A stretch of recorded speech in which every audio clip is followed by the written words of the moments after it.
그저 집에서 쫓겨나고 빚에 허덕이는 여자가 이제 와서 지수를 데려가려고? 너처럼 실패하는 법이나 가르칠 생각이야. 적어도 저는 아이에게 스스로 일어서는 법을 가르칠 수 있어요.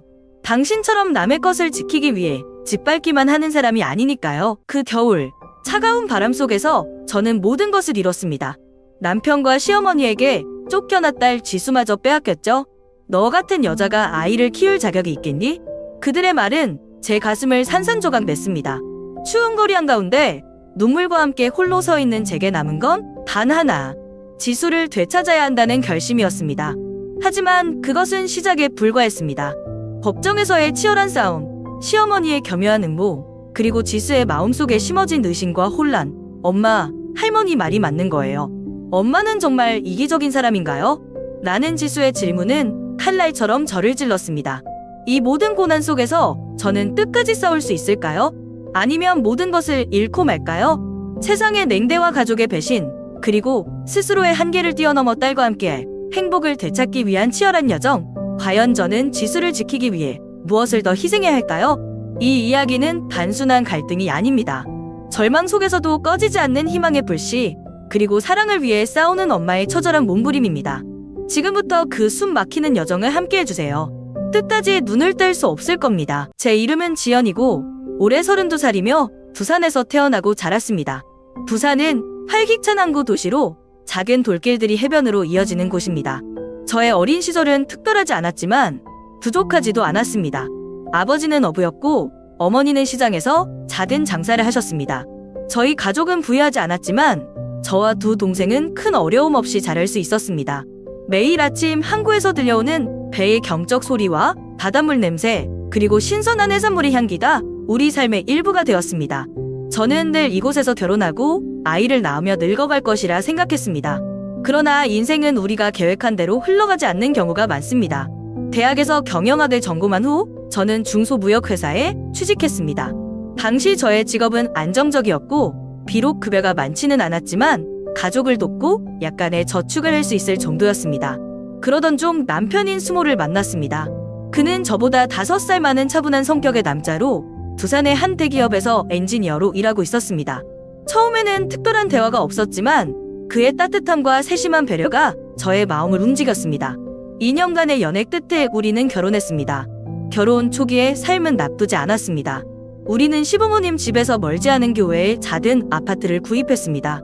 저의 시어머니는 전통적인 사고방식을 가진 분으로 며느리는 시댁에 헌신해야 한다고 믿는 분이었습니다. 하지만 저는 별로 신경 쓰지 않았습니다. 내가 노력하면 모든 것이 괜찮아질 것이라 믿었기 때문입니다. 1년 후 딸 지수가 태어났습니다. 엄마게 된 기쁨은 모든 피로를 잊게 만들었고 저는 삶의 의미를 찾았다고 느꼈습니다. 하지만 행복은 오래가지 않았습니다. 제가 출산 후 다시 일을 시작하자 시어머니와의 갈등이 점점 심해졌습니다. 시어머니는 제가 지수를 부모에게 맡기는 것을 반대하며 제가 이기적인 엄마라고 비난하셨습니다.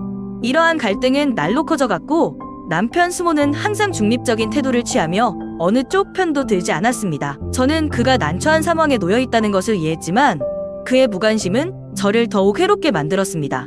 추운 겨울날 서울로 이사 가 더 나은 일자리를 찾고 싶다는 저의 의견을 두고 큰 다툼이 벌어진 때때 시어머니는 저에게 집을 나가라고 하셨습니다. 남편은 아무 말도 없이 조용히 있었습니다. 그 순간 제 마음은 산산조각이 나는 것 같았습니다. 더 이상 견딜 수 없었던 저는 작은 여행 가방 하나에 짐을 챙기고 비 내리는 저녁에 그 집을 떠났습니다. 집 앞에서 가방을 쥔 채 멍하니 서 있었습니다. 비는 차갑게 제 코트 속까지 스며들었지만 저는 오직 마음의 고통만 느꼈습니다. 어디로 가야 할지 몰라 발길은 자연스레 기차역으로 향했습니다. 머릿속에는 단 하나의 생각만이 가득했습니다. 여기를 떠나야 해. 무슨 일이 있더라도 새롭게 시작해야 해. 저는 서울을 선택했습니다. 그곳은 기회의 도시이기 때문입니다. 서울은 비록 복잡하고 냉정한 곳이지만 새로운 시작을 원하는 사람들이 모이는 곳입니다. 떠나는 순간 딸 지수가 생각나 가슴이 미어졌지만 스스로 다짐했습니다. 지금 무언가를 하지 않으면 딸을 되찾을 수도 그녀에게 더 나은 삶을 줄 수도 없을 것이라고요. 그런 결심과 함께 저는 야간 열차에 몸을 실었습니다. 두려움과 함께 미래에 대한 희망을 가슴에 품고서 말입니다. 서울에 도착한 후 저는 구로구에 있는 작은 반을 임대했습니다. 그 방은 오래된 건물의 5번째 층에 위치해 있었고 방에는 작은 창문 하나와 낡은 책상이 전부였습니다. 창문 밖으로는 빽빽이 늘어선 건물들과 회색 하늘이 보였고 밤이 되면 멀리서 들려오는 기차 소리가 고요함을 깨곤 했습니다. 방은 좁고 허름했지만 제가 가진 돈으로 선택할 수 있는 최선의 공간이었습니다. 제게는 새로운 시작을 위한 공간이 필요했고 이곳은 그나마 저를 받아주는 유일한 장소였습니다. 처음에는 지하철역 근처의 작은 식당에서 일자리를 구했습니다. 아침 일찍부터 저녁 늦게까지 일하며 설거지와 재료 손질, 서빙까지 혼자 도맡았습니다. 손은 뜨거운 물과 세제로 인해 늘 거칠고 아팠고 하루 일을 마치면 손가락이 제대로 펴지지 않을 정도였습니다. 매일 반복되는 단조로운 노동과 끊임없는 손님의 요구 속에서 저는 스스로의 존재가 작아지는 것을 느꼈습니다. 때로는 눈물이 흐를 듯한 순간도 있었지만 이를 악물고 참았습니다. 이런 삶을 선택한 건 결국 저 자신이었으니까요. 하지만 가장 견디기 어려운 것은 딸 지수를 보지 못하는 현실이었습니다. 시어머니는 제가 딸을 만나는 것을 완강히 반대했고 심지어 전화조차 허락하지 않았습니다. 밤마다 지수 생각에 베개가 눈물로 젖곤 했지만 저는 약해지지 않으려 애썼습니다. 다시 딸과 함께할 날을 위해 버텨야만 했으니까요. 어느 날 우연히 저는 은이라는 대학 시절 친구를 다시 만나게 되었습니다. 오래된 카페에서 우리는 조심스럽게 서로의 근황을 나누었습니다. 은이는 여전히 밝은 미소를 지니고 있었고 그녀의 말은 제게 큰 위로가 되었습니다. 제 이야기를 들은 은희는 저를 걱정하며 새로운 가능성을 찾으라고 조언했습니다. 그녀는 제게 음식점 경영 관련 학원을 추천하며 이 과정을 통해 더 나은 일자리를 찾을 수 있을 거라고 말했습니다. 처음에는 망설였습니다. 늦은 나이에 공부를 다시 시작한다는 것이 두렵기도 했고 일과 학업을 병행할 체력과 여유가 있을지 확신이 없었기 때문입니다. 하지만 은희는 끊임없이 저를 격려하며 제 손을 잡아주었고 결국 저는 그녀의 조언을 따르기로 마음먹었습니다. 저는 밤마다 학원에 다니기 시작했습니다. 하루 종일 식당에서 일하고 난 뒤 바로 강의를 듣는 것이 쉽지 않았지만 새로운 배움은 제게 희망을 주었습니다. 처음에는 낯선 용어와 수업 내용에 적응하기 어려웠지만 점차 흥미를 느꼈고 더 나아지기 위해 최선을 다했습니다. 수업이 끝난 늦은 밤, 저는 버스 창문 밖으로 스쳐 지나가는 서울의 불빛을 보며 작은 희망의 씨앗이 제 안에 자라고 있음을 느꼈습니다. 이 길이 어디로 이어질지는 알 수 없었지만 저는 멈추지 않고 걸어가기로 결심했습니다. 학원을 다니며 일을 병행한 끝에 저는 마침내 작은 음식점 운영에 대한 자신감을 얻게 되었습니다. 2년 동안 열심히 일하며 모은 돈과 은행에서 대출받은 자금을 합쳐 마포구에 번화한 거리 한구석에 작은 레스토랑을 열었습니다. 가게의 이름을 정하고 메뉴를 고르고 벽에 직접 그림을 그리며 인테리어까지 제 손길을 담았습니다. 주방에 냄비 하나, 접시 하나까지 제가 직접 골랐고 벽에는 딸 지수와 함께 찍은 사진 한 장을 걸어두었습니다. 이곳이 제 새로운 출발의 상징이라고 믿었기 때문입니다. 가게를 연 초기에는 모든 것이 잘 풀리는 것 같았습니다. 점심시간이면 주변 직장인들이 몰려들었고 저녁이면 친구와 가족 단위 손님으로 북적였습니다. 메뉴로 내세운 해산물찌개와 소불고기는 특히 인기가 많았고 손님들이 음식을 먹으며 웃는 모습을 볼 때마다 제가 하는 일이 가치 있다고 느꼈습니다. 매일 새벽 시장에 가서 신선한 재료를 사오며 피곤하지만 뿌듯한 나날이었습니다. 직원들과도 좋은 관계를 유지하며 가게는 점점 활기를 띠었습니다. 하지만 예상치 못한 일이 찾아왔습니다. 전 세계를 뒤흔든 팬데믹이 한국에도 영향을 미치면서 거리에는 사람들의 발길이 끊기고 가게는 텅 비어갔습니다. 테이블을 반으로 줄이고 배달을 시작했지만 상황을 극복하기엔 역부족이었습니다. 매달 밀려오는 고정비와 대출 이자는 저를 압박했고 손님이 줄어드는 속도는 저의 노력보다 더 빨랐습니다. 어느 늦은 밤 가게의 장부를 펼쳐보면서 저는 숨이 막힐 것 같은 절망을 느꼈습니다. 계산기를 두드려 보니 1억 원에 가까운 빚이 눈앞에 쌓여 있었습니다. 머리를 손으로 감싸쥐고 바닥에 주저앉아 한참 동안 울었습니다. 나름대로 열심히 했다고 믿었지만 모든 것이 저의 의지와 상관없이 무너져 내리는 것 같았습니다. 가게에 불을 끄고 집으로 돌아오는 길, 지나가는 가로등 아래 제 그림자가 길게 드리워져 있었습니다. 문득 스스로가 세상에서 사라진 존재처럼 느껴졌습니다. 가게를 정리하는 날, 처음 문을 열었던 날이 떠올랐습니다. 벽에 걸었던 지수의 사진을 떼어내며 눈물이 멈추지 않았습니다. 제게 있어 이곳은 단순히 돈을 벌기 위한 공간이 아니었습니다. 꿈과 희망을 담아 시작한 곳이었기에 모든 것을 잃은 듯한 허탈감이 밀려왔습니다. 직원들에게 마지막 급여를 나눠주고 한 명 한 명에게 고맙다는 말을 전했습니다. 그들은 저를 안타깝게 바라보며 힘내라는 말을 건넸지만 저는 그들에게 미안한 마음뿐이었습니다. 가게 문을 닫은 후 저는 손에 남은 것이 아무것도 없는 상태로 다시 길 위에 섰습니다. 다시 시작할 힘이 남아있는지조차 자신할 수 없었습니다. 하지만 한 가지는 분명했습니다. 딸 지수를 위해서라도 포기할 수 없다는 사실이었습니다. 어디서부터 다시 시작해야 할지 막막했지만 그날 밤 하늘을 보며 속으로 다짐했습니다. 어둠이 짙을수록 별이 빛난다는 말처럼 저 역시 이 고통 속에서 무언가를 찾아내야 한다고 가게를 잃고 모든 것이 끝난 것 같았던 어느 날 예상치 못한 전화 한 통이 걸려왔습니다. 발신자는 박 사장님, 예전에 제 레스토랑의 단골 손님이셨던 분이었습니다. 그분은 늘 제 음식을 칭찬하며 언젠가 큰 일을 하실 겁니다라고 격려해 주셨던 분이었습니다. 저는 그의 목소리를 듣는 순간 마음이 울컥했지만 최대한 침착하게 응대했습니다. 박 사장님은 강남에서 운영 중인 대형 레스토랑에서 관리자가 필요하다며 저를 추천받았다고 했습니다. 그는 제가 어떤 상황에 처해 있는지 알고 있었는지 힘들겠지만 지금이 다시 시작할 기회입니다라는 말을 덧붙였습니다. 주저할 여유가 없었던 저는 그의 제안을 수락하고 다음날 면접을 보러 갔습니다. 레스토랑은 화려했습니다. 고급스러운 내부와 세련된 메뉴 구성, 끊임없이 오가는 손님들로 가득한 공간은 제가 이전에 경험했던 작은 가게와는 완전히 다른 세계였습니다. 박 사장님은 저를 반갑게 맞이하며 간단한 업무 설명과 함께 저에게 팀을 이끌어줄 것을 요청했습니다. 처음에는 낯설고 부담스러웠지만 저는 이곳에서 배울 수 있는 기회가 많다는 사실을 깨달았습니다. 무엇보다도 제게 다시 일어설 발판을 마련해 주었다는 점에서 감사한 마음이 컸습니다. 이 레스토랑에서의 일은 생각보다 훨씬 고됐습니다. 강남의 까다로운 고객들을 만족시키기 위해 모든 팀원들과 호흡을 맞춰야 했고 종종 고객들의 불만과 요구 사안을 직접 해결해야 했습니다. 하루하루가 전쟁 같았지만 저는 다시 일할 수 있다는 사실에 감사하며 최선을 다했습니다. 시간이 지날수록 팀원들과의 신뢰가 쌓였고 저를 믿고 따라주는 직원들 덕분에 점점 자신감을 되찾을 수 있었습니다. 그곳에서 저는 한 명의 단골 손님 현석 씨를 만나게 되었습니다. 그는 점심시간에 종종 혼자 와서 조용히 식사를 즐기곤 했습니다. 처음에는 그냥 흔한 고객이라 생각했지만 어느 날 제가 직접 서빙을 하던 중 그가 말을 걸어왔습니다. 매니저님이 이 가게를 이끌어가는 분이신가 봅니다. 음식도 훌륭하지만 여기 분위기에는 뭔가 특별한 게 있는 것 같아요.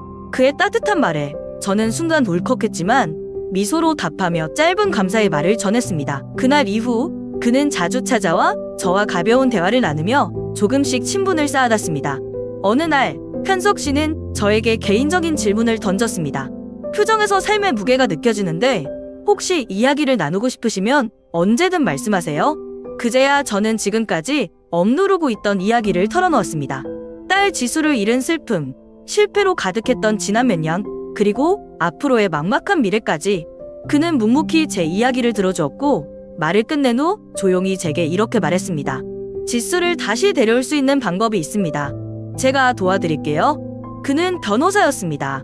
제가 지수를 데려오기 위해 소송을 진행해야 한다고 설명하며 이를 위해 필요한 절차를 차근차근 알려주었습니다. 저는 한편으로는 두려웠지만 다른 한편으로는 그가 제게 준 희망의 불씨에 기대고 싶었습니다. 어쩌면 이 기회를 통해 다시 한번 딸을 품에 안을 수 있을지도 모른다는 생각에 용기가 생겼습니다. 현석 씨의 도움으로 저는 서서히 준비를 시작했습니다. 서류를 모으고 과거의 사건들을 되짚으며 하나씩 증거를 마련했습니다. 어쩌면 쉽지 않은 싸움이 될 것이었지만 이번에는 절대 물러서지 않기로 결심했습니다. 제가 포기하지 않는 한 지수를 되찾을 날이 올 것이라 믿으며 앞으로 나아가기 시작했습니다. 법적 싸움은 단순한 법정의 공방으로 끝나지 않았습니다. 그 과정은 감정적으로도 육체적으로도 저를 극도로 지치게 만들었습니다. 전 남편 측 변호사는 제가 지수를 키우기에 부적합하다는 주장을 펼치며 제가 과거에 직면했던 어려움과 실패를 끊임없이 언급했습니다. 특히 제가 마포구에서 레스토랑을 운영하다 실패한 점을 부각하며 경제적으로 안정되지 않은 사람이라는 이미지를 심으려 했습니다. 그들은 제가 딸에게 안정된 환경을 제공할 수 없다는 점을 집중적으로 파고들었고 매번 재판이 열릴 때마다 그들의 주장에 대응하기 위해 새로운 자료와 증거를 준비해야 했습니다. 저는 현석 씨의 도움을 받아 그들의 주장을 반박할 증거를 하나하나 모았습니다. 레스토랑 운영 당시에도 제 딸을 위한 저의 노력과 희생을 증명하기 위해 당시 직원들의 증언을 받았고 제가 딸의 양육을 위해 돈을 모았던 기록까지 제출했습니다. 전 남편 측은 이를 인정하려 하지 않았고 때로는 비아냥거리며 저를 흔들려 했습니다. 하지만 저는 물러서지 않았습니다. 딸을 위한 싸움이라는 생각이 저를 버티게 했습니다. 한 번은 전 남편의 변호사가 제게 고의적으로 자극적인 질문을 던졌습니다. 그렇게 실패를 거듭해온 당신이 아이를 위해 더 이상 무엇을 할 수 있다고 생각하십니까? 그 순간 제 안에 쌓여있던 분노가 터져 나올 뻔했지만 차분히 심호흡을 하고 대답했습니다. 저는 실패를 통해 배웠습니다. 그리고 그 실패가 저를 더 강하게 만들었고 딸을 위해 더 나은 사람이 되도록 이끌었습니다. 법정에 있던 사람들이 잠시 조용해졌고 저는 그 말을 통해 제 자신에게도 다시 한번 다짐했습니다. 어떤 공격에도 무너지지 않겠다고. 재판 과정에서 가장 힘들었던 순간 중 하나는 시어머니가 증언대에 선 날이었습니다. 그녀는 제가 집에서 쫓겨난 과거를 부정하며 오히려 제가 스스로 집을 떠난 것이라고 주장했습니다. 그녀는 제가 지수에게 해가 되는 사람이라는 것을 강조하려 했고 그 말들을 듣는 동안 제 마음은 찢어지는 듯했습니다. 그러나 그 순간에도 저는 흔들리지 않으려 노력했습니다. 재판이 끝난 뒤 법정 밖에서 우연히 마주친 시어머니를 향해 제발 지수를 위해 이런 싸움을 그만둬 주세요라고 말했지만 그녀는 한마디도 하지 않고 돌아섰습니다.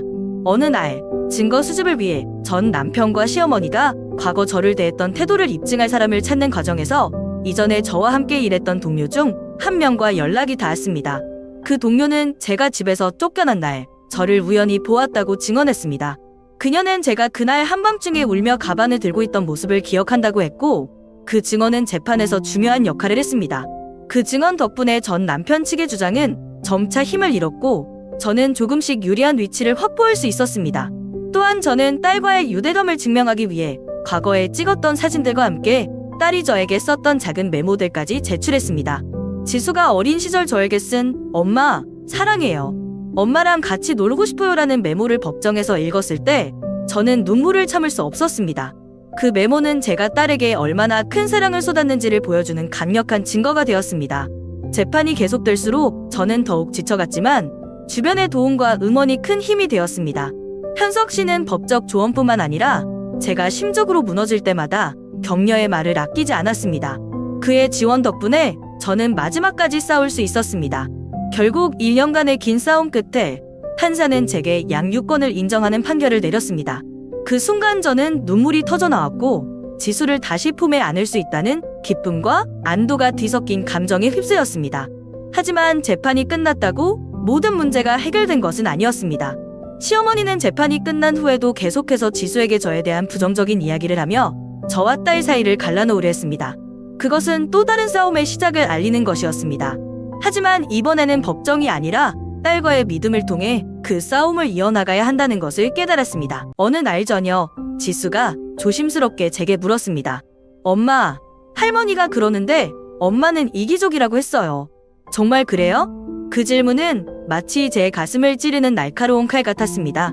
순간 저는 아무 말도 할 수 없었고 지수의 작은 눈동자가 저를 뚫어지게 바라보는 동안 눈물이 차오르는 것을 간신히 참아냈습니다.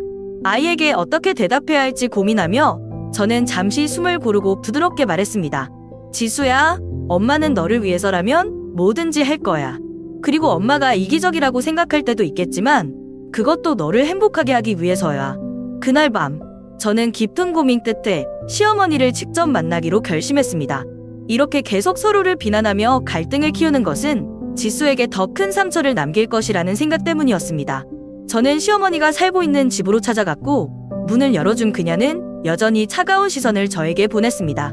저는 그녀의 눈을 똑바로 바라보며 말했습니다. 어머니, 지수를 위해 더 이상 우리 사이에 갈등이 지수에게 영향을 미치지 않도록 이야기하고 싶습니다. 하지만 시어머니는 제 말을 듣지 않았습니다.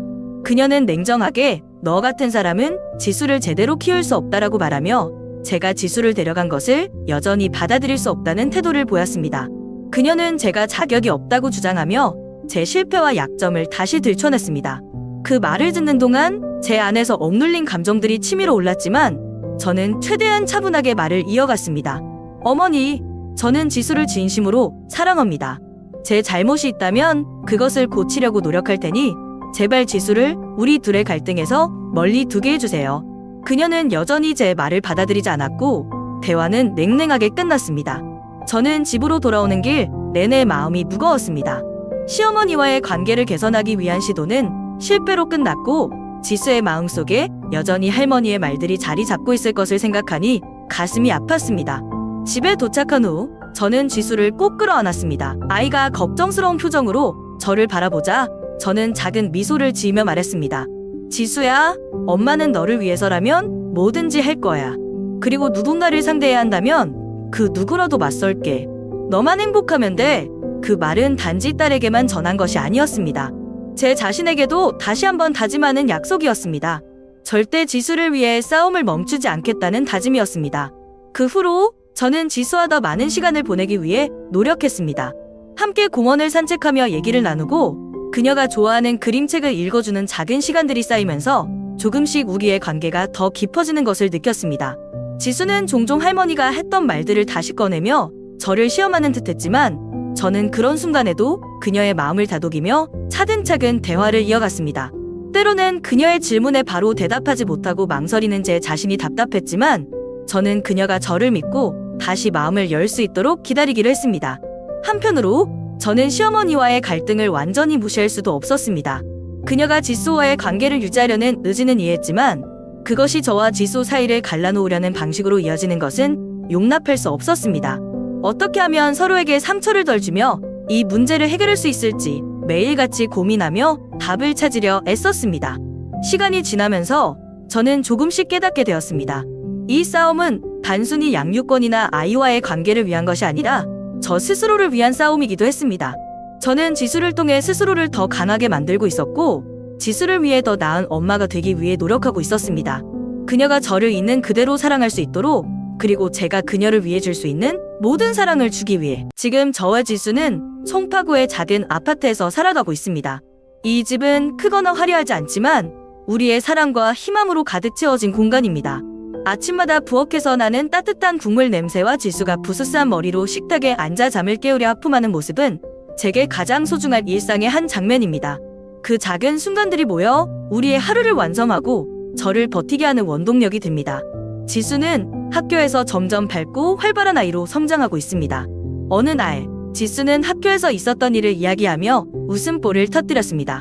엄마, 오늘 과학 시간에 내가 실험을 잘못했는데 선생님이 웃으시면서 다음에 더 잘할 수 있을 거라고 하셨어요. 그녀의 눈빛에는 실패에도 굴하지 않는 긍정적인 에너지가 가득했습니다. 저는 그런 지수를 보며 안도와 기쁨을 느꼈습니다. 그 아이가 저의 곁에서 이렇게 씩씩하게 자라는 것을 보는 것은 무엇과도 바꿀 수 없는 행복이었습니다. 하지만 시어머니와의 갈등은 여전히 저를 괴롭히고 있습니다. 그녀는 종종 지수와 몰래 연락을 시도하며 제가 알지 못하는 사이에 그녀에게 저에 대한 부정적인 이야기를 심어주려고 합니다. 어느 날 지수가 또다시 조심스럽게 물었습니다. 엄마, 할머니가 그러는데 엄마가 나를 데려가려고 해서 우리 가족이 나뉘었다고 하셨어요. 정말이에요? 그 질문은 또 한 번 제 마음을 무겁게 만들었습니다. 저는 지수에게 솔직하면서도 부드럽게 대답하려 노력했습니다. 지수야, 엄마는 항상 너를 사랑하고 너를 위해 최선을 다하고 있어. 할머니도 너를 정말 사랑하셔서 그런 말씀을 하신 거야. 하지만 우리 가족은 지금 이렇게 있는 것도 하나의 모습이고 엄마는 너를 위해 계속 노력할 거야.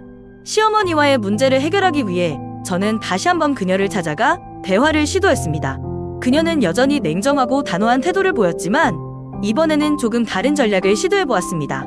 감정적으로 대립하는 대신 과거에 우리가 함께했던 좋은 순간들을 떠올리며 대화를 시작했습니다. 어머니, 예전에 제가 처음 결혼했을 때 저를 따뜻하게 맞아주셨던 걸 기억해요. 그때 저희가 서로 이해하려고 노력했듯이 지금도 지수를 위해 우리가 다시 함께 대화할 수 있다면 좋겠어요.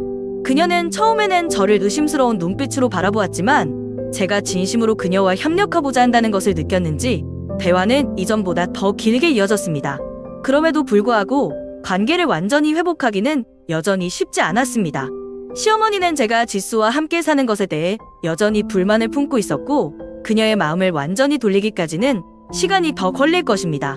하지만 저는 이번 대화에서 작은 가능성을 보았습니다. 우리 사이에 얼음 같은 벽이 조금씩 녹아내리기 시작한 듯한 느낌이 들었고 그 작은 변화가 앞으로의 더 나은 관계로 이어질 수 있다는 희망을 품게 되었습니다. 한편 지수와 저는 우리의 작은 일상 속에서 더 많은 시간을 함께 보내고 있습니다. 주말이면 근처 공원으로 산책을 나가고 가끔은 그녀가 좋아하는 아이스크림 가게에 들러 작은 기쁨을 나누곤 합니다. 어느 날 지수가 그림 그리기를 하고 싶다며 저를 설득했습니다. 우리는 문방구에서 작은 캔버스와 물감을 사와 식탁을 미술실로 만들었습니다. 지수는 엄마와 함께 그림을 그릴 수 있다는 사실에 흥분했고 저는 그녀와 함께 색을 섞고 웃음을 터뜨리며 시간을 보냈습니다. 그날 지수가 완성한 그림에는 엄마랑 나 행복해요 라는 글씨가 적혀 있었습니다. 그 순간 저는 모든 고민과 어려움이 잊혀질 만큼의 큰 위로를 받았습니다. 저는 여전히 매일 고민합니다. 시어머니와의 관계를 어떻게 개선할지, 지수에게 더 나은 환경을 제공하기 위해 무엇을 해야 할지, 그리고 저 자신이 더 강해지기 위해 어떤 노력을 기울여야 할지.